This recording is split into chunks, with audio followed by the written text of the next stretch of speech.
ಸಹಸ್ರಾಬ್ದಿ ಸಮಾರಂಭ 991 ರನ್ನ ಹುಟ್ಟಿದ್ದು 900 ಮುಂದೆ ರನ್ನ ಆತ ಅಜಿತ್ ಪುರಾಣದೊಳಗ 93 ಅಜಿತ್ ಪುರಾಣ ಬರೆದದ್ದು ನೆಪ ಇಟ್ಕೊಂಡೆ 941 ಹುಟ್ಟಿದ್ದು 993 ಅಜಿತ್ ಪುರಾಣ ಬರೆದದ್ದು ಅಜಿತ್ ಪುರಾಣ ಬರೆದು 1000 ವರ್ಷ ಆಗಿದೆ ಅಂತ ತಿಳ್ಕೊಂಡು ನಾವು ರನ್ನ ಸಹಸ್ರಾಬ್ದಿ ಸಮಾರಂಭ ಇಲ್ಲಿ ಮಾಡಿದ್ದೀವಿ.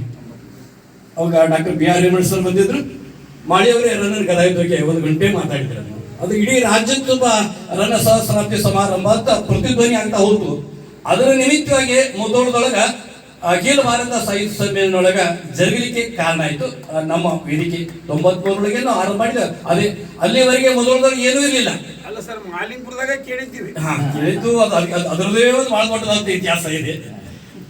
ಒಂದೇ ಮಾತು ಹೇಳಬೇಕು ಅಂದ್ರೆ ನಾವೆಲ್ಲ ಸಾಹಿತಿಗಳು, ಪತ್ರಕರ್ತರು, ಕಲಾವಿದರು, ಸಂಗೀತಗಾರರು ಎಲ್ಲ ಕೂಡಿ ಲೆಟರ್ ಆಂದೋಲನ ಮಾಡಿದ್ದೀವಿ. ಇಲ್ಲಿ ಮಾಲಿಪುರದ ಆಗ್ಬೇಕು ಗೋರುಚ ಅಧ್ಯಕ್ಷರಿದ್ದು ನಾವೆಲ್ಲರೂ ಕೂಡಿ ಬರ್ಷಿದ್ದು ಲೆಟರ್ ಎಷ್ಟಾಗಿದ್ದು ಅಂದ್ರೆ 391 ಲೆಟರ್ ಆಗಿದ್ದು. ಆದ್ರೆ ಮಾಲಿಪುರದ ಆಗಬಾರದು 2000 ಲೆಟರ್ ಹೋಗಿದ್ದು ಅಂತ ಏನಿಲ್ಲ. ಹಾಗೆ ಎಸ್.ಟಿ. ಪಾಟೀಲ್ ಅವರು MP ಇದ್ರು, ಅವ್ರ ನಿರ್ಣಯ ಮುಗಿದೋತು. ಇಲ್ಲ, ಅದೇನು ಇತಿಹಾಸ ಬಹಳ ದೊಡ್ಡದಿದೆ. ಅದು ಆಗ್ಲಿಲ್ಲ, ಅದಕ್ಕೆ ಚಾಲನೆ ಕೊಟ್ಟಿದೆ ನಾವು ಈ ರನ್ನ ವಿಚಾರ ವೇದಿಕೆ.